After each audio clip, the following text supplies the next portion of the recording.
Dr. Stephen Malthouse, and I'm running for Director at Large.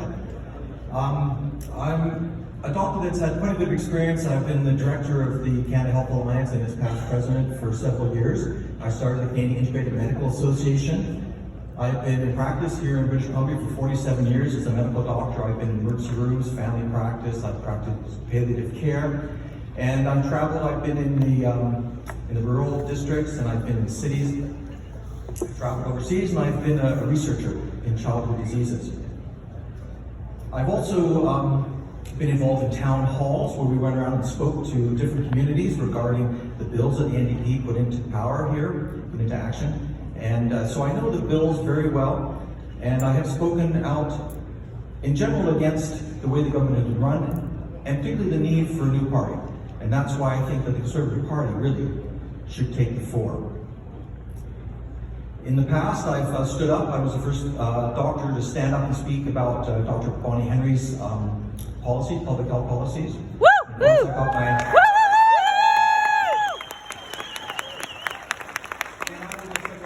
We traveled around about 30 different communities here in British Columbia, as well as a few in Alberta and Saskatchewan, talking to parents about the dangers of giving the COVID shot to their children. And when people were given the shot and had side effects, we were the first to stand up and speak out that these people were not crazy, it was not their fault, and they had been gaslit by the medical community. I was involved in the development of some of the policies behind the scenes for this party with regard to healthcare and how we can make it better.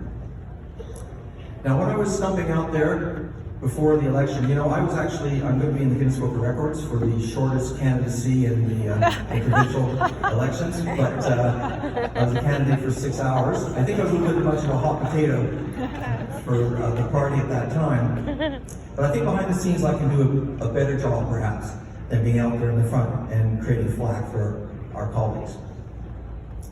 So what is important? Why am I actually out here trying to get the position of Director at Large? What we saw before the last election was, I would say, an abuse of our Constitution. Many people have used the term grassroots, and if you look at some of the other bios of the other contestants here, candidates, you'll see that the term grassroots comes up frequently. This means decentralizing. And if we haven't learned anything in the last 5 to 6 years, is that we need to decentralize. We need to give the power back to the people. And the only way that we can do this, as a party, the only way that we can do this is to strengthen the riding associations. Now, this party